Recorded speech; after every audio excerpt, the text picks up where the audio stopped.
ମୁଁ ଶ୍ରୀ ଅନିରୁଦ୍ଧ ମଙ୍ଗଳ ବାଲୁକେଶ୍ୱର ସରକାରୀ ଉଚ୍ଚ ପ୍ରାଥମିକ ବିଦ୍ୟାଳୟର ବର୍ତ୍ତମାନର ଭାରପ୍ରାପ୍ତ ପ୍ରଧାନ ଶିକ୍ଷକ। ଗତ 2025 ମସିହା ଜାନୁଆରୀ 31 ତାରିଖରେ ଏହି ବିଦ୍ୟାଳୟରେ କାର୍ଯ୍ୟରତ ତତ୍କାଳୀନ ପ୍ରଧାନ ଶିକ୍ଷକ ଶ୍ରୀଯୁକ୍ତ ସୁଧୀର କୁମାର ରାଉତ ଅବସର ନେଇଯାଇଥିଲେ ହେଁ ଆଜି ତାଙ୍କର ଅବସରକାଳୀନ ସମ୍ବର୍ଦ୍ଧନା ସଭା ପାଳିତ ହେଉଅଛି। ଏହି ଅବସରରେ କ୍ଲଷ୍ଟରର ସମସ୍ତ ବିଦ୍ୟାଳୟମାନଙ୍କର ଶିକ୍ଷକ ଶିକ୍ଷୟିତ୍ରୀ ପ୍ରଧାନ ଶିକ୍ଷକ ସମସ୍ତେ ଆସି ସହଯୋଗର ହାତ ବଢ଼ାଇଛନ୍ତି।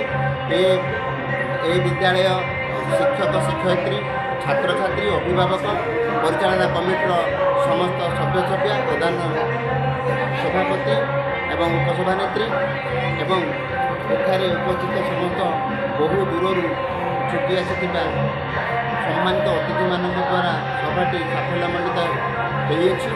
ତେଣୁ ଆମେ ଏହି ଅବସରରେ ଅନେକ ସାଂସ୍କୃତିକ କାର୍ଯ୍ୟକ୍ରମ ମଧ୍ୟ ରଖିଥିଲୁ, ଯାହା ଦର୍ଶକମାନଙ୍କୁ ଅତି ଆନନ୍ଦିତ କରିଥିଲା ଏବଂ ଆମେ ଏହି ଅବସରରେ ବହୁତ ଖୁସି ଏବଂ ଆନନ୍ଦିତ। ମୁଁ ଭଗବାନଙ୍କଠାରେ ପ୍ରାର୍ଥନା କରିବି ତାଙ୍କର ଅବସରକାଳୀନ ପରେ ଅବଶିଷ୍ଟ ଜୀବନ କେମିତି ସୁଖମୟ ନିରାମୟ ହେଉ ଏବଂ ସେ ନିରୋଗ ରୁହନ୍ତୁ, ତାଙ୍କର ଭବିଷ୍ୟତ ଉଜ୍ଜଳମୟ ହେଉ, ଏଇ କଥା ମୁଁ ଜଗନ୍ନାଥଙ୍କ ନିକଟରେ ପ୍ରାର୍ଥନା ରଖିବି।